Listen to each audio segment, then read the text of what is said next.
If you want your ZooZee or your automatic vacuum cleaner to last, you have to perform some maintenance. This thing has been working for the past couple of days a lot.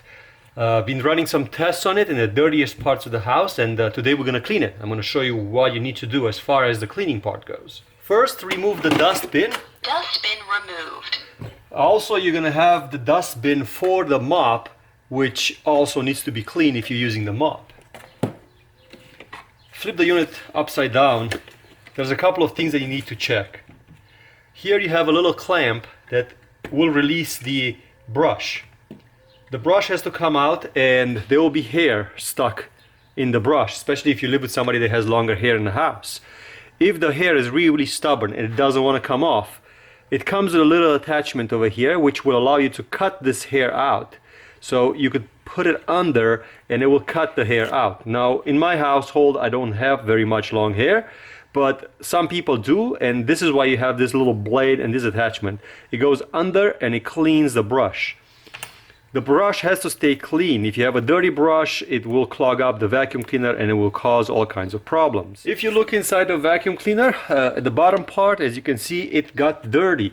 So make sure that this wheel is not stuck. These are free, so there's nothing stuck around these wheels. The way that this robot is designed, nothing can really get in here, but if it did, just check that. Make sure this passage is open and just give it a little cleaning. Also, these brushes can be removed. Remember, there is a left side and a right side, so this will help you keep the vacuum cleaner in good shape. Also, this vacuum cleaner has a bunch of sensors here in the front. You want to keep this side of the vacuum cleaner clean, because if it doesn't, then it might not be able to navigate properly. So a little bit of a cleaning here in the front will be very, very useful. Remember, there is a sensor over here how the robot feels around the room, so make sure you don't damage it in the cleaning. One over here also on this side and one over here also on this side. Make sure that they are clean. If these are super dirty, the robot will not be able to see where it's going, and then it's not going to give you a good cleaning anymore. So clean the sensors. With the sensors clean, you could put the brush back in. It goes only one way. It has a little square fitting over here, and it goes in here. And then this little clamp goes on top and it just holds it in place.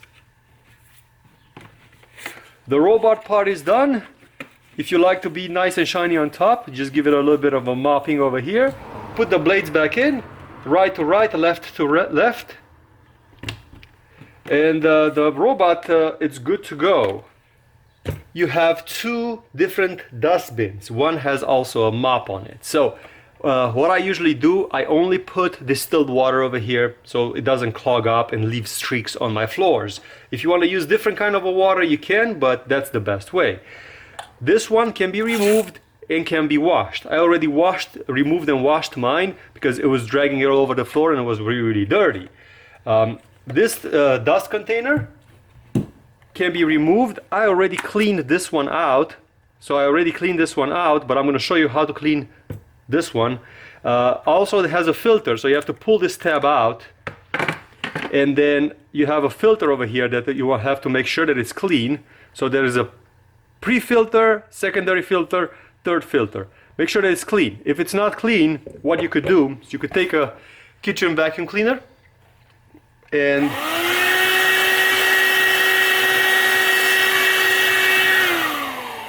just clean it really, really good.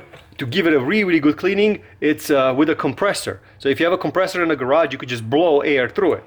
If you don't have all these, you could always buy these accessories. I'm going to put a link at the bottom of the video for where you're going to be able to get extra accessories for this ZooZee vacuum cleaner. Now this is the bigger one and the dirtier one. This one ran throughout the house a lot, and if I'm going to open it up, you're going to see. I'm wet on my hand, so I can open it. There it is. So look how much stuff it just gathered from around the house. So in my house I use shoes, and I also have a dog. Everything that you see over here, it is from the dog and from the shoes.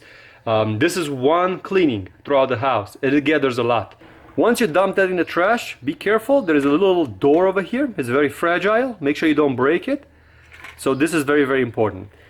Also, you could clean it with the same method as I told you before. A little vacuum cleaner that you have in the house. This will do very, very well to just keep this thing clean. I always carry this one in the kitchen.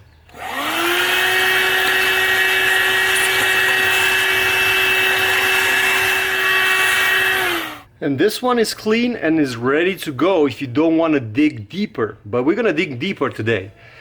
Remember, I want to mention, you don't have to do this after every cleaning. You could do this once a month, once every couple of weeks, depends on how dirty your house is. This was running for about 7 or 8 cycles in a very, very dirty area of the house, and that's why I'm doing it today. If you close this dustbin and you open it from here, you'll find the filter. So this is the filter. As you can see, it looks actually in very, very good shape.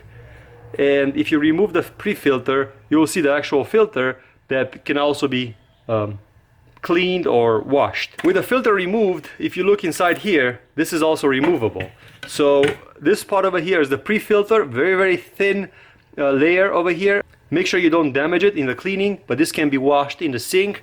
Once it's dry, you could put it back in here.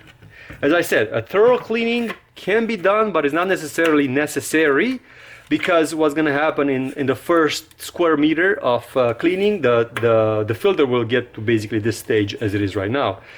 But if you don't have clean filters, the vacuum cleaner will work really, really hard. So I'm going to clean this one out, and then we're going to put the vacuum cleaner back together, and it's ready to go. I really like to clean the filters with a compressor. You can already hear it in the background. Not everybody has one, but it makes the filters basically brand new.